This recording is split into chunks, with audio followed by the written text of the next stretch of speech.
Happy Thursday. Let's talk about therapy. So I have been anxious and depressed as long as I can remember. And that is like 6 or 7 or 8. Like being paralyzed with fear that other kids were judging me, staying up late at night. I had to write a list of like happy things to think about as I fell asleep, like rainbows and my best friend and chocolate and books, because I was so consumed with negative thoughts and worries about fires and death, and like it was bad. And whenever I think too long about kid me, I get kind of sad. In other words, I could have benefited from therapy from a very young age, but it took me until I was about 20 or 21 to actually go for the first time. I really didn't know the word depression. I didn't really know that anxiety was something that wasn't just a generic noun describing worry. And actually it was podcasts that sort of gave me the exposure to that kind of vocabulary and made me realize that there was something going on with me that was a little bit outside of what was normal. Specifically shows like Mental Illness Happy Hour, which is a comedian hosting a podcast interviewing others with mental illnesses. I don't listen anymore, but at the time it was the first place I'd seen people talk about things like childhood trauma, or sexual trauma, or depression, anxiety, schizophrenia, like all kinds of different mental illnesses, and talk about it from the perspective of an adult who had, if not come to terms with it or conquered it, because you can't really, been through something and come out the other side. So after about 6 months or a year of listening to that show and hearing the host appeal for people to go to therapy in literally every episode, I finally did. And I made use of my college's counseling center to talk to someone. They had a worksheet, an intake worksheet, where you had to kind of rank your feelings of like worthlessness or worry or, guilt. And mine was like, if it was a scale of 1 to 5, like 1 being severe and 5 being not, I was like 1s and 2s right on down. And my therapist looked at it and was like, oh. And I was so worried. I was so nervous. I thought I was wasting everyone's time. I thought that I didn't actually deserve to be there.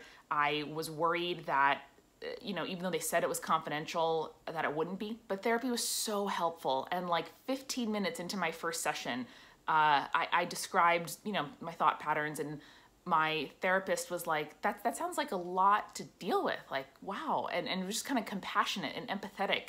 And I just started bawling because I had not let myself be supported by anyone. And I hadn't let myself, share with anyone what I was going through. I felt so strongly that I had to be strong for other people. And I had to, justify the sacrifices that my parents made to let me go to college. And it was just so much to carry, so much guilt and so much pressure that I put on myself. And so it was such a like bodily relief to hear someone be like, that sounds like a lot to deal with, because it was. And I couldn't let myself feel that, I couldn't give myself the benefit of the doubt and extend compassion to myself. So having someone else do it toward me, was a relief and kind of modeled that behavior. So that eventually, after many, many sessions, over the course of a semester and the following summer, I was at least able to recognize when my thought patterns were, too severe than the situation merited. You only got a certain number of counseling sessions for free, which is fucked up. So my therapist ended up referring me to somebody else. I saw a psychiatrist because in addition to the kind of anxiety and the worrisome thought patterns that distracted me from doing my homework or listening in class, or just enjoying myself, like I was just always consumed with worry about the next thing I had to do. I was really depressed and really unable to enjoy anything. Anhedonia is the kind of medical term describing like a lack of pleasure. My therapist asked me like what I enjoyed, and I was like, nothing. Like I enjoy finishing all the things I have to do so that I don't have to worry about them. And it was, that's how I lived for years. Really, I did. So she referred me to a psychiatrist where I started to try medication for the depression. I continued to go to talk therapy every week or every other week. I saw a couple different therapists. I didn't really find one that I clicked with until around the time I graduated college. So for a couple of years, I sort of went to one and then another, but the medication was a big help. I got lucky in that the first one I tried worked really well for me. often you have to kind of try a couple different ones before you find one that really works. But it was like regaining the ability to control my own thoughts. And instead of like feeling myself like dropping into a vortex or being pulled into quicksand by a worry or a negative thought, I was able to observe it being there and then move away, or to distract myself. And just the like chemical, physical ability to appreciate things or to feel happy about things. Like I remember walking home from, I think like my first or second appointment with that psychiatrist. I tried the medication, then gone back to, check in with her a few days later. And as I was walking back into my apartment, I like looked up and noticed on the trees outside my building, like it was springtime, and so there was like new leaves coming onto the trees, and I was like, oh, that's beautiful. And then I like stopped dead in my tracks outside the Taco Bell next to which I lived, and started crying because I had not like noticed something lovely about the world in a long time. So I still take that medication. I've had to adjust my dose over time, but it's still working for me. And I still see a therapist. I found one that I really liked, and I've been seeing him for 3 years now. I go every other week instead of every week like I would like to, because I cannot afford it. And that remains a stress. It's an expense, that's like more expensive than my most of my other bills to see him every month, even just twice. But it is like so vital to my well-being.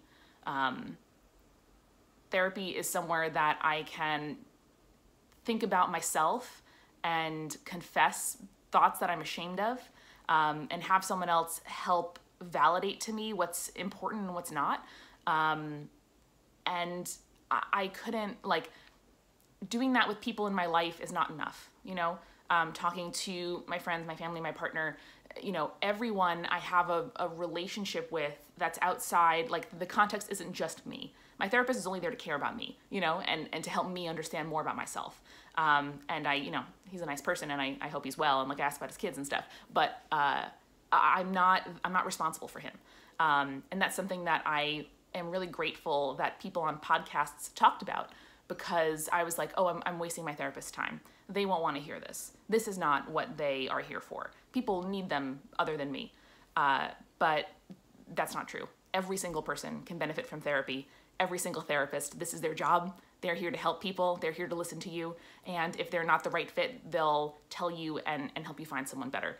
But it is so vital. It's so vital. And even in times where I didn't feel mentally ill, where my anxiety was pretty under control and my depression was pretty good, comparatively, and life wasn't throwing a lot of challenges at me, I was still able to go there and think about how I wanted to conduct myself and think about how I wanted to treat myself. I'm so glad that I had that resource when things started happening. Like when I changed jobs, and it was a big change in my life, when my parents divorced, when I started dating, and had a lot of shit to deal with there. When I came out, there are so many things that life throws at you. And to know that I can go somewhere, talk to someone, and just be heard. I know it sounds kind of cliche, but to be able to make myself say a thing that I'm ashamed of or worried about is such good practice. And that made it so much easier to start a real relationship, and to talk to my partner, and to be honest, and to make my mouth say things I was afraid to say. I don't think I would be able to do that as well. I'm not perfect, but getting there, if I hadn't been to years of therapy. So I think literally every person in the world can benefit from therapy. Therapists go to therapy. They're required to as part of their training. It's literally everyone in the world. So in terms of resources to find therapy, to find help, to find someone to talk to, you can go to betterhelp.org in the US. That lets you kind of search by insurance provider and ranks therapists and things like that. You can call the number on the back of your insurance card and ask them for a referral or to point you toward the right person. Often insurance companies will have kind of a free like counseling line where at least you can, talk to someone and try to get some kind of help finding words for what it is you're dealing with. And then the National Suicide Prevention Lifeline. I'm going to leave the number in the description, but they are, whether you think you're suicidal or not, if you're feeling in crisis, if you're feeling overwhelmed, they are there to talk to you. I promise. You're not taking up anyone else's time. You are not wasting anyone's time. You're not wasting any resources. They are there to talk to you if you need someone to talk to. And if you're not ready, that's okay. I listen every single week to The Hilarious World of Depression, which is a fucking awesome interview podcast with artists and comedians about mental illness. And it is lovely, it's encouraging. It helps me, again, like feel mentally ill in a way that is community building and not alienating. So surround yourself with positive examples of people talking about their mental health struggles. There's so many more now than there used to be. And it can help, like I did with that podcast earlier in my life, just at least surround myself with people talking about that kind of thing, and help, subliminally, like sink those words into my brain until I'm ready to use them for myself. Yay, therapy. I'll see you tomorrow.